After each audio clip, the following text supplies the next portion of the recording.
Shalom Bapak Ibu, kembali lagi bersama dengan saya Petrus Marnusia di channel Dev Manuel.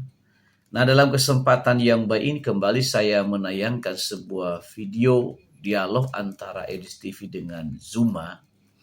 Dan dialog ini berjalan dengan panas dan juga sekaligus ya kelihatan sebuah kebodohan atau hanya berargumentasi tanpa dasar yang kuat, tapi di sisi lain dia menuntut dalil dari sebuah pertanyaan-pertanyaan.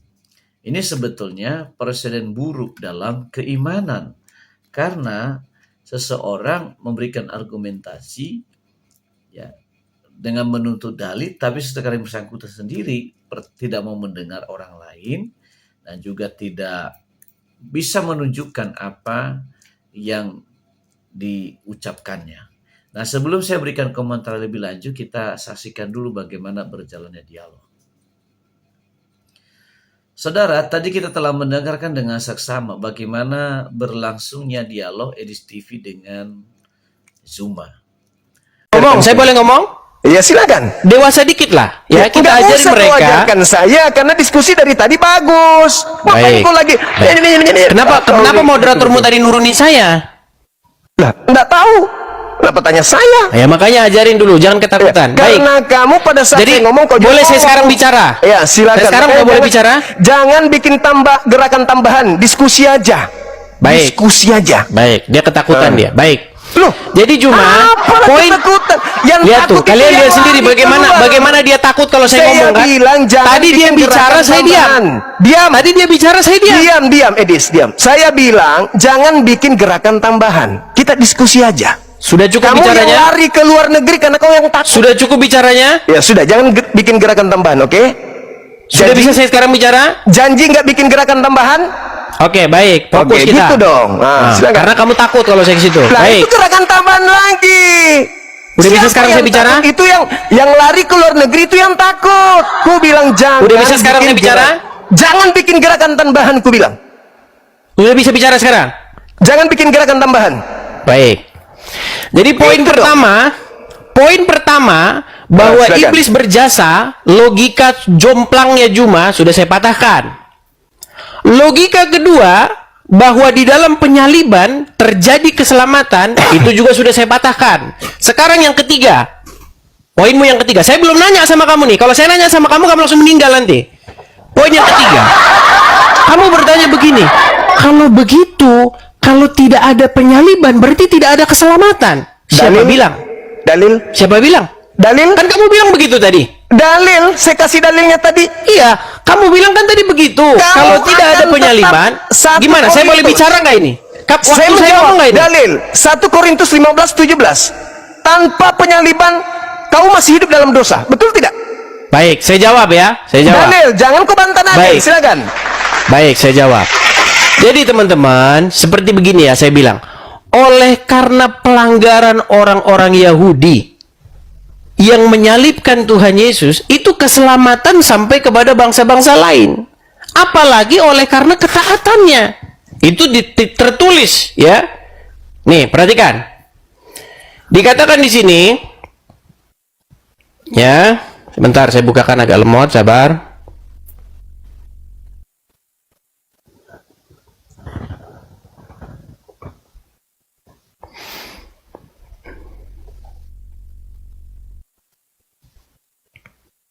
Nih,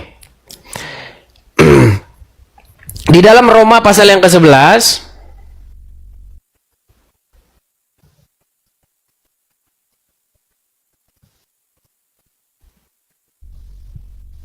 di sini dikatakan begini ya.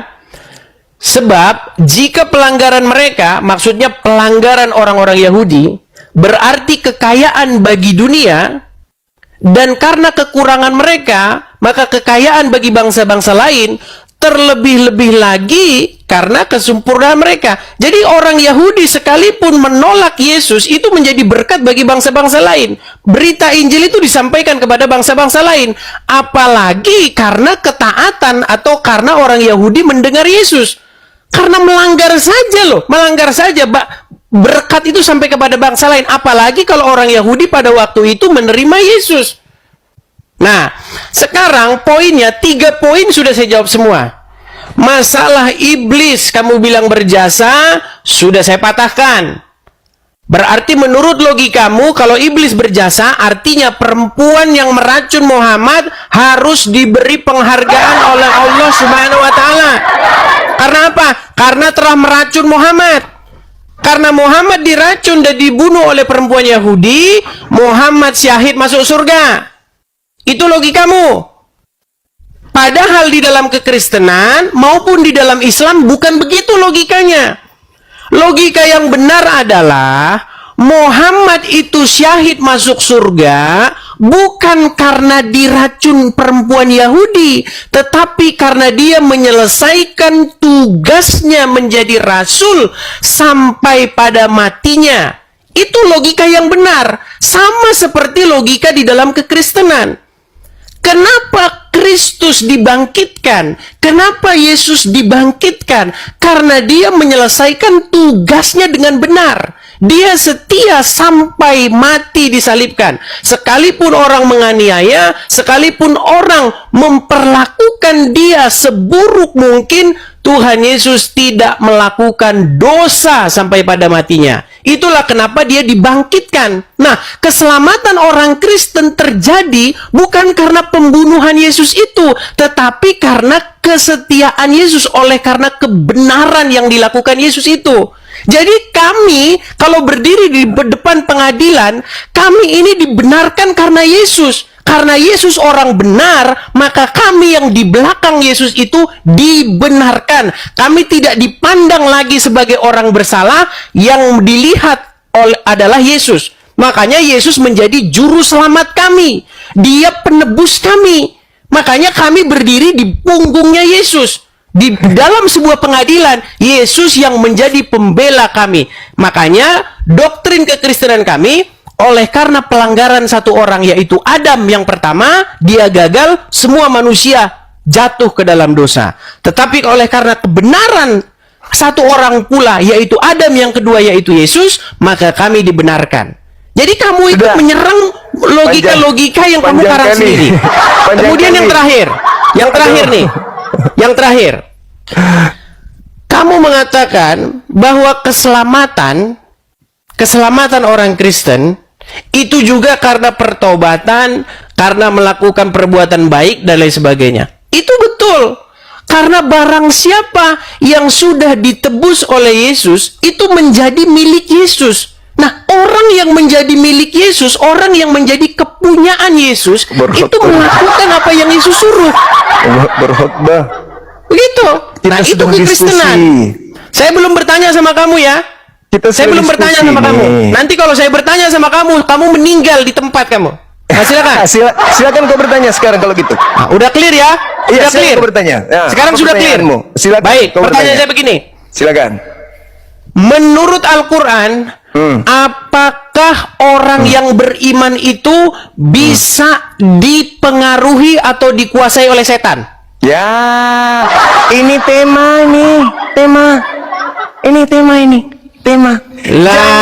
Jangan kamu tunggu dulu. Jangan kau pakai ilmu yang kau sudah pelajari 2 hari 3 hari ini untuk nyerang.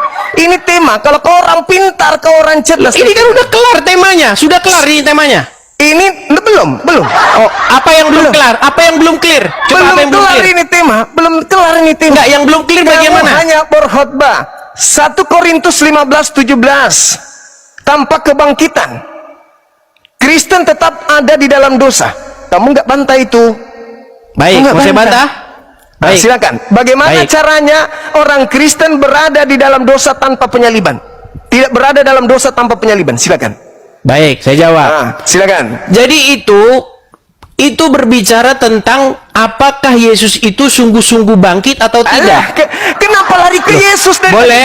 Diam. Saya lagi. Kamu hanya menipu saja. Silakan. Yesus taat. Dalam ketaatannya terlibat iblis.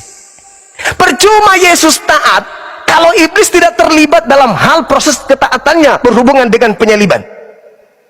Sekarang permasalahannya adalah ketika kau katakan ketaatan Yesus yang menjadi simbol keselamatan Kristen, itu bohong, itu cara politik yang tidak bagus yang Anda lakukan.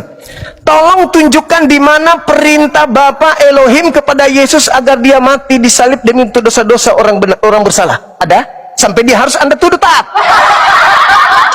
Ada Yesus menerima perintah bunuh diri lu. Kamu sudah mulai absurd nih. Seranganmu udah mulai nggak jelas nih. Tunggu. Atau kamu kurang istirahat atau bagaimana? Saya menanggapi pernyataanmu yang mengatakan Yesus taat sampai mati di atas tiang salib. Taat kepada siapa? Kepada iblis. Kepada Bapa di surga yang mengutusnya. Tolong tunjukkan dalilnya membunuh orang benar itu menjadi perintah Bapa untuk menyelamatkan orang-orang Kristen. Memang siapa yang memerintahkan untuk membunuh? Lalu Yesus taat kepada siapa? Kepada Bapa di surga. Mana dalilnya ketaatannya kepada perintahnya agar mati untuk orang-orang berdosa? Baik, saya jawab. Mana jadi dalilnya? Begini, Jangan. Baik. Dalil. Baik. Dalil. Jadi kamu berpikir bahwasanya Bapa di surga memerintahkan orang-orang untuk membunuh Yesus, begitu? Memerintahkan Yesus untuk mati. Dan Siapa yang memerintah? Siapa yang memerintahkan demikian? Kamu bilang tadi Yesus taat kepada Bapa. Yesus taat kepada Bapa supaya apa? Melakukan apa yang diperintahkan. Apa yang diperintahkan? Memberitakan kebenaran. Mana perintahnya Bapa untuk mati orang benar ini demi orang berdosa? Mana perintahnya? Itu lagi kamu sendiri. Lah, kamu yang mengatakan taat Yesus taat kepada Bapa. Taat kepada Bapa untuk apa? Untuk memberitakan kebenaran. Ketika Tuhan Yesus memberitakan, mati disalib. Boleh saya bicara? Enggak, dalil saya minta. Boleh saya bicara? Berpanjang lebar Anda berkhotbah. Dalil Yesus taat. Kami Kristen diselamatkan bukan karena disalib, tapi karena Yesus taat kepada perintah-perintah Bapa. Oke. Yang mau Yesus disalib iblis. Kalau Anda mengatakan, diam dulu. Berarti Yesus taat ke iblis. Oke, baik. Saya jawab Yesus pertanyaanmu. Tunggu. Yesus taat ke iblis atau Yesus taat ke Bapa Elohim? Baik. Sudah selesai? Kok baik? Jawab dulu. Sudah selesai? Sudah, silakan. Jawab itu ya. Jadi ini logika macam apa ini berpikirnya? Kalau Yesus dibunuh, disalibkan oleh orang-orang Farisi, artinya Yesus taat kepada orang Farisi gitu? Itu logikamu? Tadi kau katakan Yesus taat kepada Bapa. Iya, taat kepada Bapa di surga. Terus menurut kamu, karena Yesus disalibkan oleh orang-orang Farisi yang di belakangnya adalah iblis, berarti Yesus taat kepada iblis. Itu logikamu. Karena mengikuti keinginan iblis. Ya, itu logikamu seperti itu. Lalu? Baik.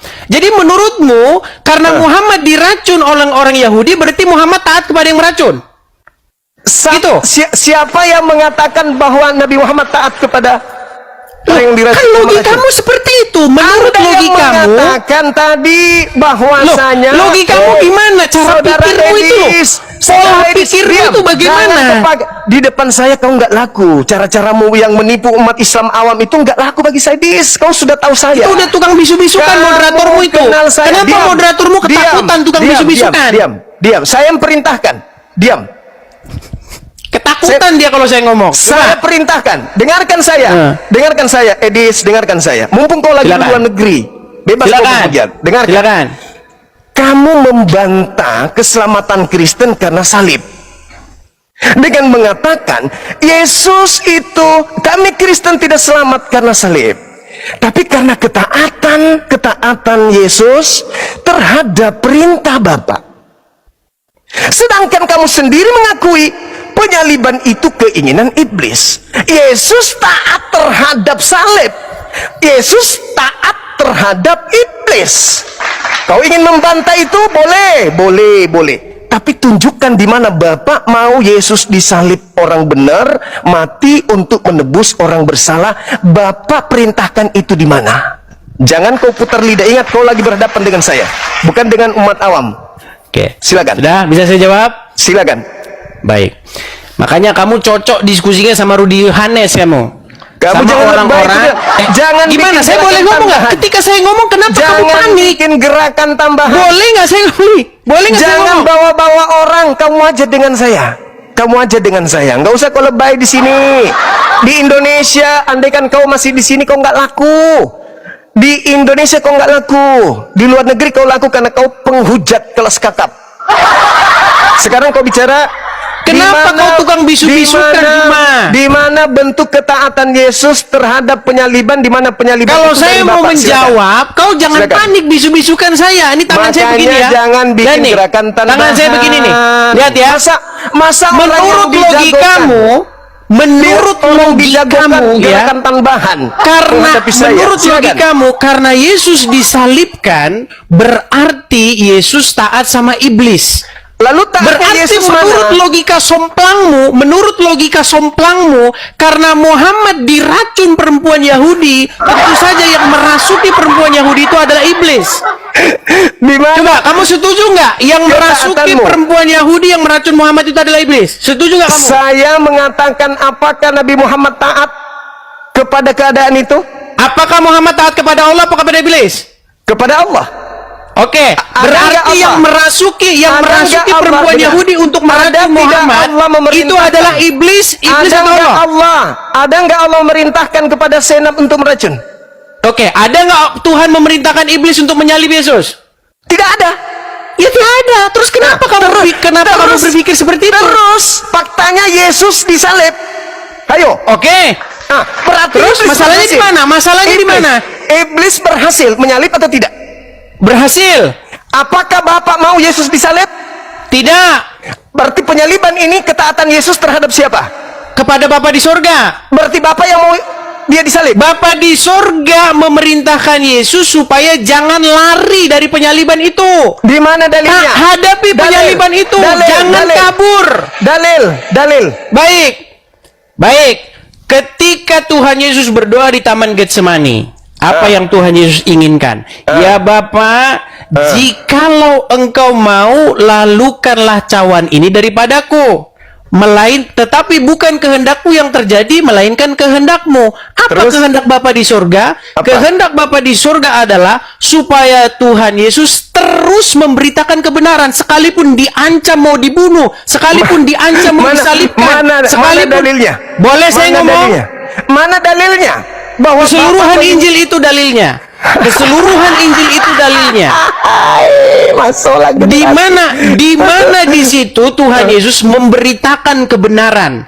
Hai ahli-ahli Taurat dan orang-orang Farisi, hai ular-ular beludak, dan seterusnya. Ketika Tuhan Yesus memberitakan kebenaran, orang-orang Yahudi ahli Taurat itu mengancam akan membunuh Yesus. Apakah Tuhan Yesus berhenti? Tidak. Apakah Tuhan Yesus takut? Baca seluruh Injil. Baca seluruh Injil. Masa begitu? Baca seluruh Al-Quran. Baca seluruh Al-Quran. Ya sudah, Juma. Intinya poin pertama, poin ke-1, poin kedua sudah saya bantah dari kamu. Iya, bantah kosong. Giliran saya bertanya, kamu sanggup nggak kalau saya bertanya? Bantah kosong. Kalau saya bertanya, kamu kosong. sanggup nggak? Bantah kosong. Kalau saya bertanya, Apa bantah? Malu dia, malu. Bantah kosong. Tengoklah teman-teman. Dia mau bertanya. Kenapa dia mau bertanya? Karena dia sudah terjebak dengan kebodohannya sendiri. Dia mengatakan bahwasanya Yesus, orang Kristen, diselamatkan bukan karena penyaliban, tapi karena taat kepada Bapa. Mana perintah Bapa agar Yesus disalib? Sampai Yesus tidak kemudian lari dari penyaliban. Ada perintahnya? Tidak ada perintahnya. Dengan kata lain, kalau dia memaksakan keadaan itu, artinya Yesus taat kepada iblis. Maka tema ini menghasilkan bahwa orang Kristen harus berterima kasih kepada titik-titik S, sebab ternyata Yesus pun taat kepada yang menginginkan penyaliban, yaitu iblis. Gimana teman? Nah, ada 3 pertanyaan Zuma tadi, semua dijawab dengan tuntas oleh Edis TV, dengan tenang, tanpa gerasa gerusuk, ya, tanpa ada kepanikan. Tapi kalau kita lihat tadi seorang Zuma tadi, ya hanya nyocros, hanya ngomong yang nggak jelas. Nah, ini semua membuktikan bahwa beliau ini cacat dalam berpikir. Ya. Secara keilmuan, beliau jauh ketinggalan. Ya, karena seorang yang memiliki ilmu, seorang yang memiliki pengetahuan, dia akan tenang ketika berdialog. Karena jawaban-jawaban itu ya sudah dia pahami, karena pemahamannya sangat dalam. Dan banyak sebetulnya apologet-apologet dari saudara kita sebelah ini yang ya pokoknya hanya pandai berargumentasi, tapi argumentasi itu sebetulnya mempermalukan diri sendiri. Ya contohnya mengenai keselamatan. Lalu kemudian tadi ketika Elis TV mengajukan pertanyaan tentang junjungannya, beliau langsung kebakaran jenggot, beliau langsung ngamuk, lalu kemudian kabur. Ya karena apa? Hanya modalnya nekat, tapi pengetahuannya sangat minim, sangat rendah. Ini sangat merusak tatanan-tatanan orang beriman sebetulnya.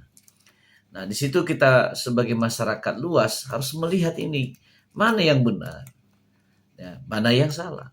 Dalam kekristenan itu gampang kita tahu mana salah, mana benar. Kenapa? Karena Alkitab itu diterjemahkan sesuai bahasa kita dan dipahami sesuai dengan apa yang kita bahasa kita. Bukan menghafal, bukan juga ketika membaca Alkitab pun juga bukan mengejar pahala. Ya, tidak. Karena kita telah memiliki jaminan keselamatan sehingga kita wajib bersekutu dengan kebenaran daripada firman Allah itu sendiri. Nah, demikian tayangan saya kali ini. Sampai ketemu di tayangan saya selanjutnya. Tuhan Yesus memberkati kita semua. Shalom.